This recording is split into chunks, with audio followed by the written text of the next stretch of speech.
అందరికీ వందనాలు.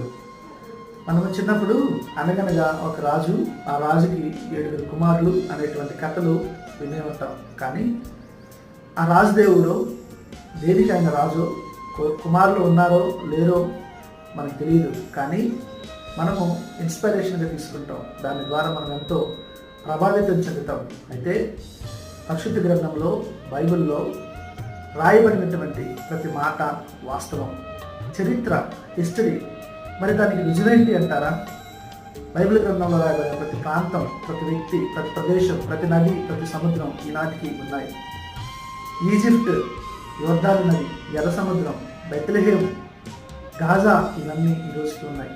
ఇప్పటికైనా కల్పిత కథలకి ప్రభావితం చెందిన నీవు బైబిల్ గ్రంథంలో, పరిశుద్ధ గ్రంథంలో రాయబడిన దేవుని మాటల చేత ప్రభావితం చెందితే నీ భవిష్యత్తు, నీ బ్రతుకు, నీ జీవితం మారుతుంది. నమ్ము.